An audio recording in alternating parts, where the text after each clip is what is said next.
There are really 4 criminal code sections where hate crime is a specific offense. 2 of them are rather unusual and they require the special permission of the Attorney General to lay. 2 of them may be ones that you might see more often. The 2 that would require the Attorney General's special permission to lay would be willfully promoting or advocating genocide. The best example I can think of for that would be what Hitler did to the Jews during the Holocaust, the idea that an entire identifiable group should be completely wiped out. The second one that would require the special permission of the Attorney General is if you make statements in public in which you are promoting the hate crime against someone, promoting harm against a specific group. That requires you to actually do or say something that tells other people they should go out and do harm to a particular identifiable group.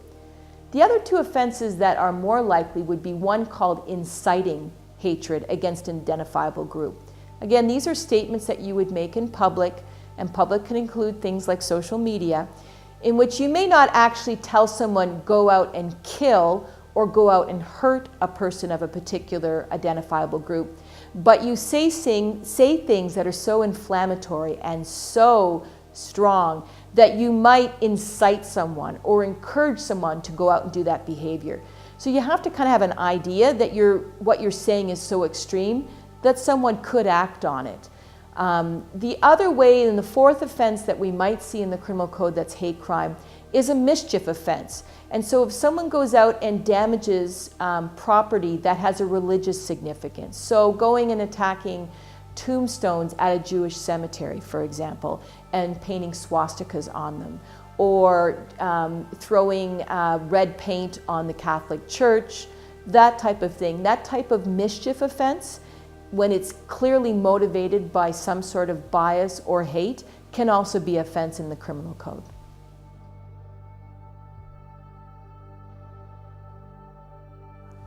There are really 4 criminal code sections where hate crime is a specific offense. 2 of them are rather unusual and they require the special permission of the Attorney General to lay. 2 of them may be ones that you might see more often. The 2 that would require the Attorney General's special permission to lay would be willfully promoting or advocating genocide. The best example I can think of for that would be what Hitler did to the Jews during the Holocaust, the idea that an entire identifiable group should be completely wiped out. The second one that would require the special permission of the Attorney General is if you make statements in public in which you are promoting the hate crime against someone, promoting harm against a specific group. That requires you to actually do or say something that tells other people they should go out and do harm to a particular identifiable group.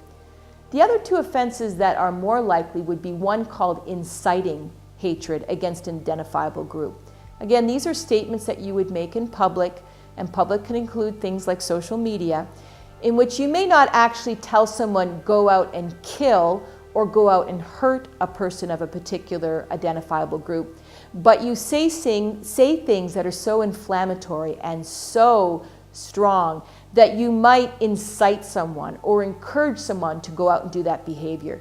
So you have to kind of have an idea that what you're saying is so extreme that someone could act on it. The other way, and the 4th offense that we might see in the criminal code that's hate crime, is a mischief offense. And so if someone goes out and damages property that has a religious significance, so going and attacking tombstones at a Jewish cemetery, for example, and painting swastikas on them, or throwing red paint on the Catholic Church, that type of thing, that type of mischief offense, when it's clearly motivated by some sort of bias or hate, can also be offense in the criminal code. So other than specific hate crimes, the fact that an offense may be motivated by hate or bias against an identifiable group, be it their color, their religion, their orientation, or anything else that makes them unique, if that is found to be a fact by the court, then the court must, under 718.2, consider that as what's called a statutory or mandatory aggravating fact, meaning that the court must consider that as an aggravating factor in sentence. That can mean that the court can impose a more severe penalty than they would if that factor didn't exist. And sometimes it means that the court may also want to consider that information in fashioning a rehabilitative sentence, forcing the person to go to counseling, to take sensitivity training, perhaps sometimes speak out in community groups.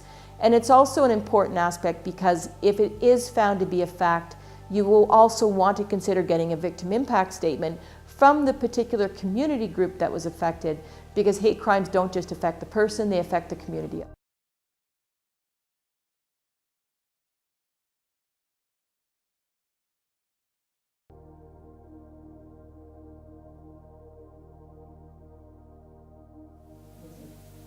My friends and I were out at a known gay establishment for just a girls' night out.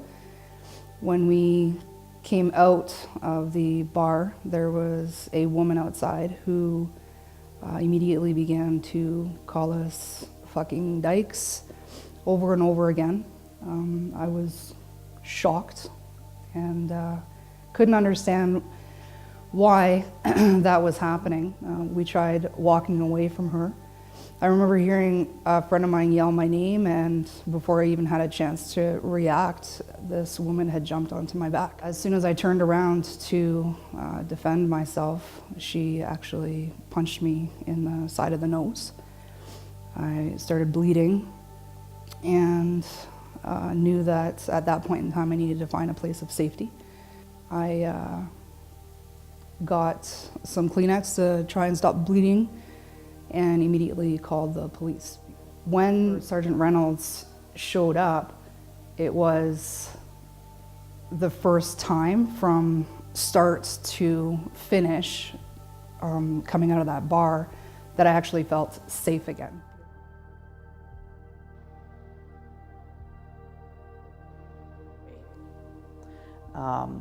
When they told me this story, my initial reaction was shock, because I couldn't believe that they were just standing there minding their own business, having a cigarette, and this girl came up out of nowhere and just hit them in the face. Based on the statements made by the accused, it was determined that she had actually committed the assault just because that these young ladies were homosexual. So I identified it as a hate crime because there was no other motivation other than they were homosexual and she had no reason to assault them. I was shocked. I hadn't been in that situation before in my life. I didn't understand, I couldn't grasp the concept of someone standing outside of an establishment and thinking that it's okay to do this.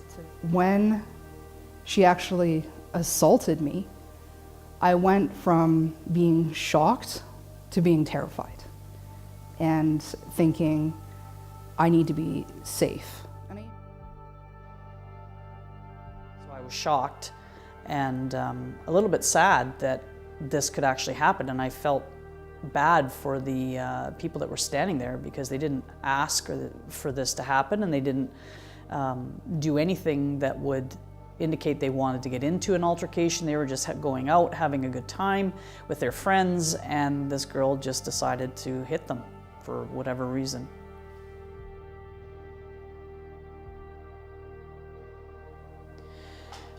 I think the motivation was very easy to identify just based on the statements that the accused made.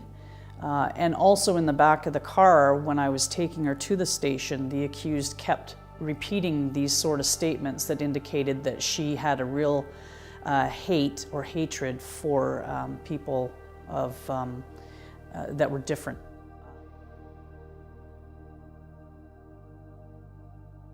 I still got the gut shot the minute that I walked out the door and started making our way to cars or taxis. What's gonna happen? Looking over my shoulder. Is there gonna be anybody out there? I spent many, many years trying to become comfortable with myself. And I'm sure I know a lot of my friends did the same thing. All it took was that one moment, that one person to take all of it away, because I knew. I brought her back to the station and informed the staff sergeant that it was a hate crime. I confirmed in the criminal code that it was actually a hate crime based on the statements made and the motivation behind it. And I identified to the Crown that it was a hate crime in my Crown brief. So the Crown was advised, the staff sergeant was advised, and so was the accused, as well as the victims. They were also advised that it was going to be determined as a hate crime and listed as such in the report. So if I were to give an officer advice dealing with this situation again, it would be that to acknowledge it for what it is. If it's a hate crime, acknowledge it as a hate crime. It made me feel such relief to know that it was being acknowledged as that and not just a simple assault. I think it's incumbent upon the police to ask those questions to find out what the motivation was. The victims are going to tell you what the person said to them as they may have committed the assault, but I think they're more reluctant because they don't want to be identified as a victim of a hate crime. So I feel it's incumbent upon the police to make sure that it's identified appropriately, and if it is a hate crime, then identify it as a hate crime. Because the Crown can do a lot more with that. They can ask for a stiffer sentence, or they could ask for more conditions on the accused if it's identified as such. They may come into play more often than we realize. Oftentimes, they're not apparent at the outset of the investigation, which is why it's important for police to ask those extra questions. When you have an offense where there doesn't appear to be a motive, that either the parties aren't known to each other or there wasn't something that happened beforehand, that's why it's really important to ask. And keep in mind that there are a number of ways that hate motivation can play a part in an offense.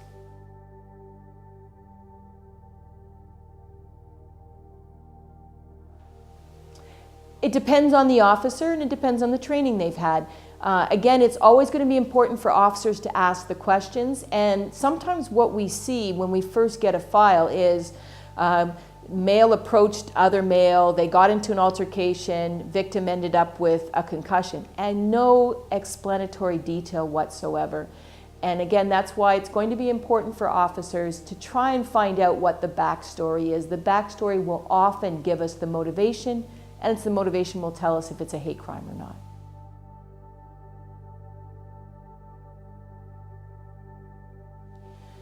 I think some officers find it difficult to really identify whether or not something is a hate crime, in part because sometimes I think they look at it too narrowly. They just look to see if it meets the definition of a hate crime. As we talked about earlier, there are different ways it can play in. And also, a hate crime isn't always obvious. Sometimes if you have a conflict with a person who is an obvious member of either a minority group or a particular ethnicity, that might be one thing. But if it's something else, either it's based on their sexual orientation or something else going on, it may not be obvious. And so that's why it's helpful for officers to ask those kinds of questions. Find out a little bit more about your victim and their background. Find out a little bit more about the accused and their background. Are they going to particular social media sites? Do they have particular affiliations? That type of thing.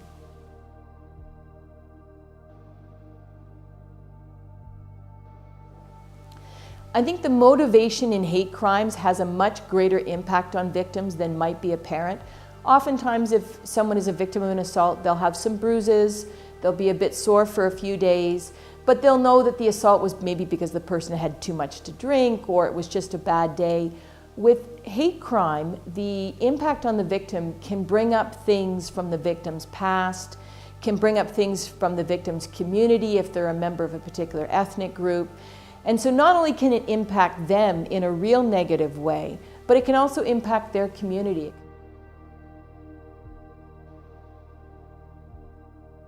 With hate crimes, as I've said before, they impact not just the individual victim, but the community at large. If, for example, a person is a member of a minority group like the Roma Gypsies, and the community itself has dealt with stigma and persecution for generations upon generations, The impact statement from the community at large can often give that kind of background information that the victim may not be aware of. They can talk about the impact that this historical apprehension of bias has had on them. And it can also, again, help the judge craft a sentence that will really try to bring about some repair and some reconciliation to that community.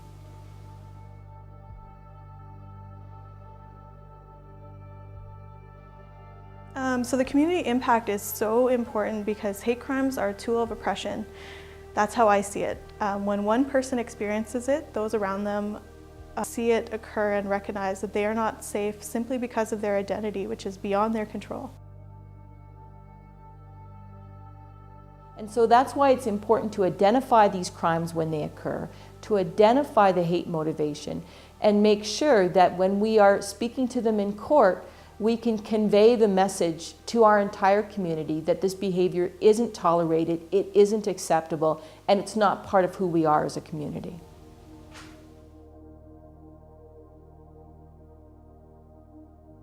First, some hate crime specific offenses in the criminal code require the Crown to get special permission from the Attorney General before they can even be laid. But even those ones that don't require either the Crown's permission or offenses where they might not be a specific hate crime, but it's a factor in sentencing, it's also important to be in touch with your Crown early on for a number of reasons. First of all, the Crown needs to know about the motive. If hate crime is a possible motive, the Crown needs to indicate that as a factor on sentencing right at the beginning. Sometimes cases can take months to get through the system, and the last thing you want is to wait for 6 or 8 months while a case works its way through, only then to come and tell the Crown, by the way, we think hate crime is a factor and you should consider that on sentencing. The other thing is the Crown may be able to give you some information, some possible avenues of investigation, but most importantly, because these aren't cases we deal with every day, I think it's really helpful to go see a Crown at the beginning.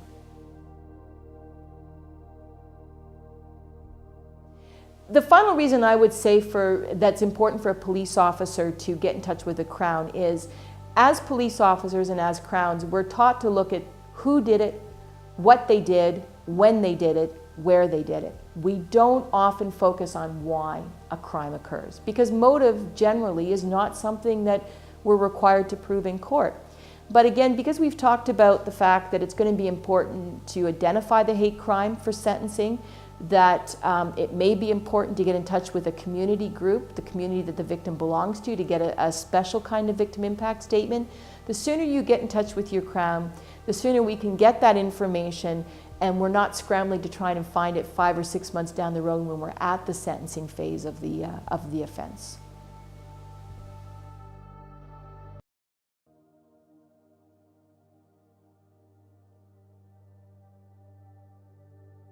Certainly.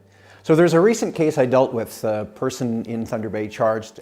He was involved in a hateful letter writing campaign over a period of about 18 months. And he targeted a number of businesses, a number of individuals, and particularly for Thunder Pride and some business owners who are of gay orientation. It was a difficult crime because these letters were written over a period of 18 months, 65 different letters. Some went to the Thunder Bay Police directly, some to members of council. And the police didn't have an initial suspect. They conducted an investigation and determined it was a particular individual.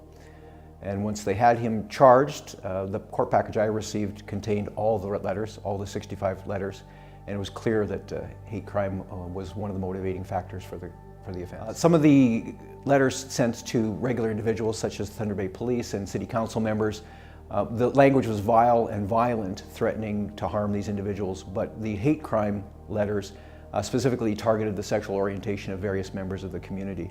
And it was quite evident, and the officers outlined this in the brief, that this was hate crime, and it spoke for itself. So for this matter, the letters spoke for themselves, that it appeared to be hate crime motivated. One thing that was missing is this is a person who did not give background information to the police as to why he was writing these letters. And it only became evident once he pled guilty and the court ordered a pre-sentence report and a risk assessment. And then we got a better idea of what was motivating him. And it gave us a better idea of what would be the proper sentence and how do we protect the public. The factors that we looked at is we first acknowledged his guilty plea. So he took criminal responsibility for writing all the letters, and that was good for us that we had him accepting criminal responsibility. The judge looked at the content of the letters, and she expressed in her reasons for decision that these were completely distasteful things and they matched the criminal code definition of a hate crime. And the sentence that she imposed took into account that these are offenses that not only are specific to individuals, but to areas of our society that deserve respect. And her sentence was harsh. It was deserving. Another factor she took into account was whether or not he would actually perpetrate a risk to these individuals. So not only using his words, but would he take actions. Psychiatric assessment determined that he was at low risk to actually implement violence to these individuals, but nonetheless, the words themselves were hateful and he was punished appropriately for that.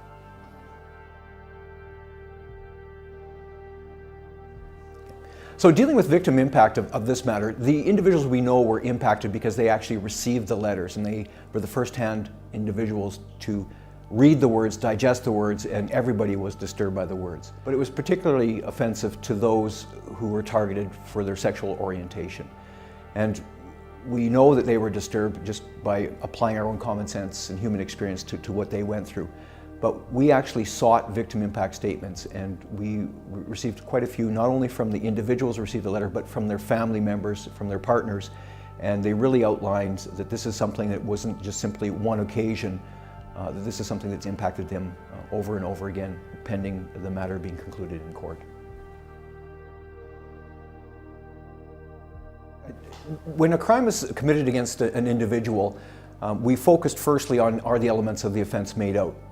And then we look to, is there any evidence of motivation? And so when there's motivation that relates to hate based on a person's orientation, we know that the victim is chosen not only because they're an individual, but because of their identity. And that's something that definitely needs to be deterred in the community. And so when we are dealing with crimes of that nature, it's important for us to identify that, because we're not only protecting that single victim, but putting a stop to that victimization of that group. And I think it's also important for victims of these crimes to know that their case is being treated with respect, and perhaps for the Crown to early on meet with those victims of the crime to advise them of the status and how the crime will be prosecuted and what their rights will be to ultimately present a victim impact statement.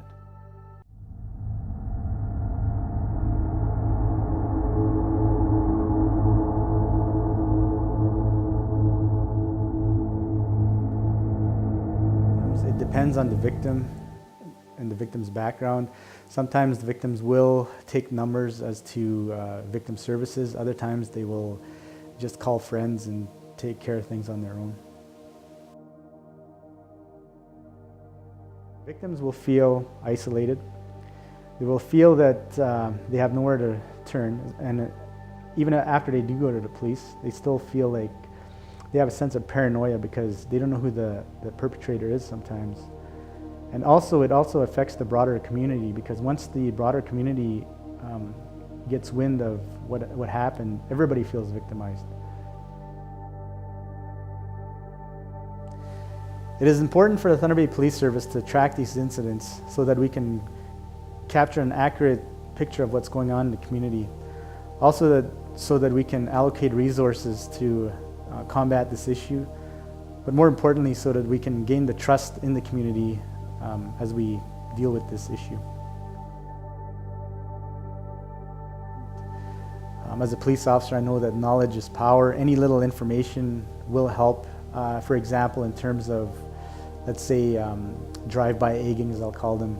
If people are not reporting them, and and we don't have the information, then we can't track.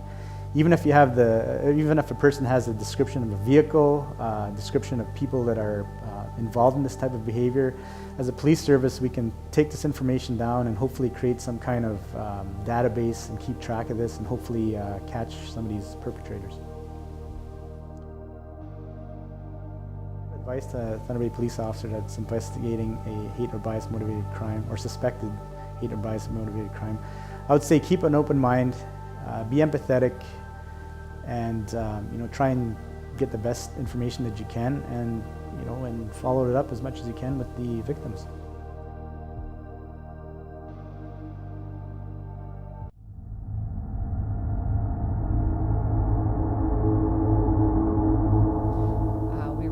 taking turns out or walking each couple home at the end of the evening, and it was down to myself and another same-sex lesbian couple, and they were holding hands walking down Red River Road, and a 4x4 truck drove by, and a young man, or a gentleman, yelled, "Fuck you," and it just really startled me. I immediately assessed my footwear and was prepared to run, and thinking, how fast can I run in my shoes, and how fast can my friends run, and thinking about how far home is.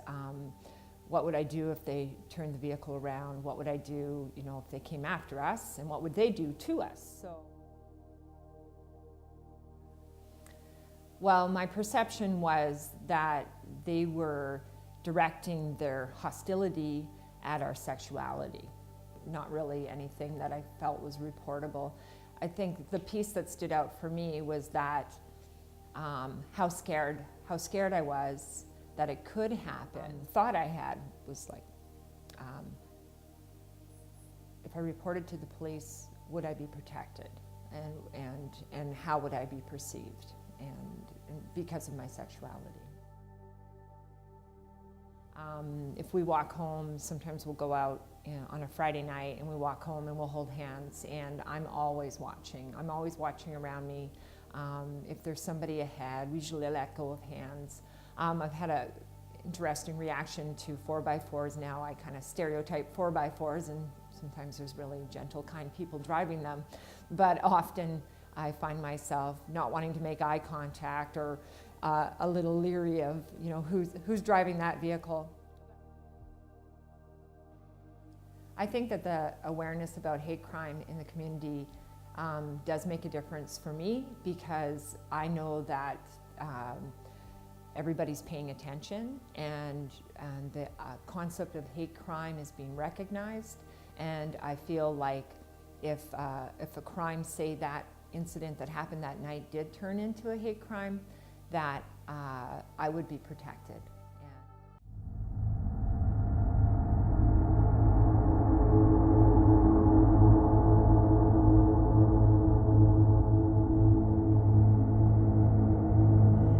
So the victim that we had was a victim of a hate crime based upon his sexual orientation.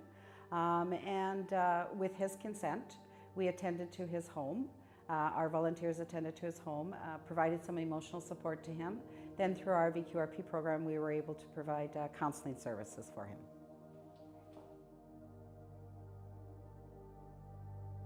The biggest barrier that we find when dealing with victims of hate crimes is fear.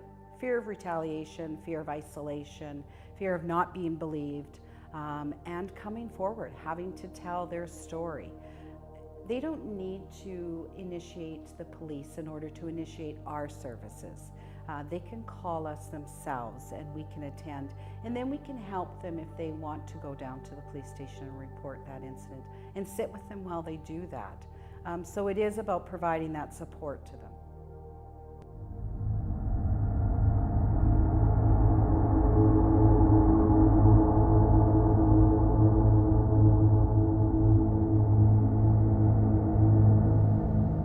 When an officer investigates a crime that they believe has hate or bias motivation in it, they have to ensure that they forward a follow-up to the CIB branch, intelligence section, and the hate crimes officer.